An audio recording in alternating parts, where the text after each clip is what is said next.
team. Dean Kesmond here, your coach. I hope you're well. So as we move from week 1 to week 2, there's a couple of things I want to talk to you about. Firstly, from my perspective, the goals and objectives of this challenge. I know you have your own, but I want to share mine, okay? And that was probably the reasons why I designed this challenge. Secondly, to talk to you about the structure of the program. So what to expect over the next, 21, 22, 23 days of the 30. Okay, being somewhere a couple of days into the challenge right now. And also talked about or explored the reason why. Get you to think about your why again. Why be part of this program?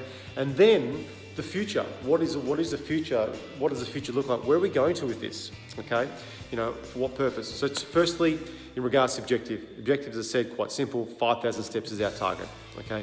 Now, what I wanted to share with you is 5,000 steps is our target as part of this challenge, but this is part of a bigger, broader challenge. And that is tied into the physical activity guidelines, based on level guidelines for adults, okay? And I'll talk to you about that in a second, all right? And so that is basically the objective, 5,000 steps, looking at ways of activating activity in our day, all right?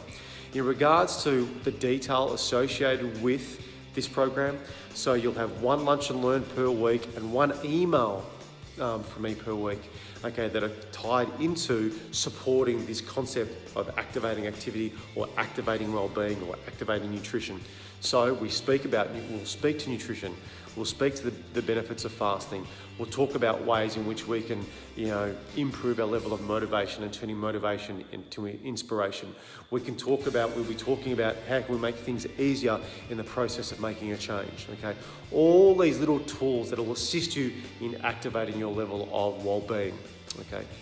And in regards to well-being, okay, I suppose when we start talking about our why and the reason why we're doing this challenge, I think in essence, like all the other challenges that are being run, okay, it's all about creating an opportunity for you to literally be that very best version of yourself, both physically, mentally, and emotionally.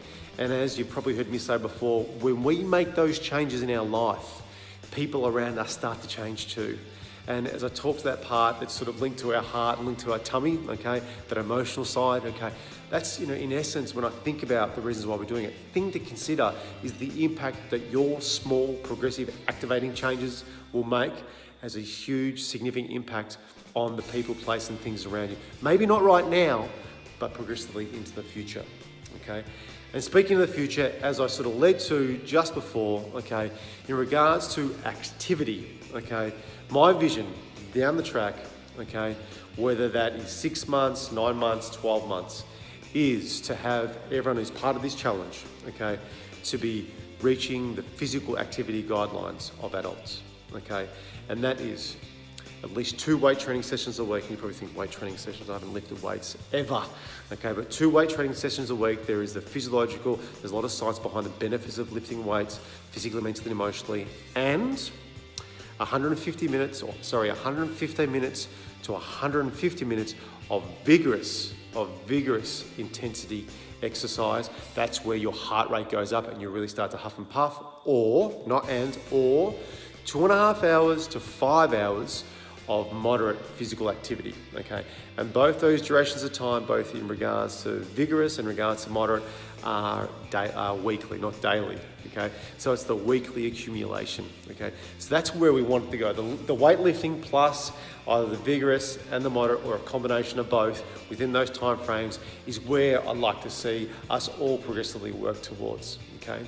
So I hope this shares a bit of light and a bit of insight into the Activating Activity Challenge. Just as a close, you'll also see a link, okay, in this email or in future emails to the Rockport Walk Test. Now, the Rockport Walk Test is an optional DIY do-it-yourself fitness test. I encourage you to go off, follow those instructions and do your DIY fitness test. Once again, just another opportunity to raise your level of satisfaction within yourself, which in turn will assist you in activating your own level of well-being and activity. Take care. Thank you for listening.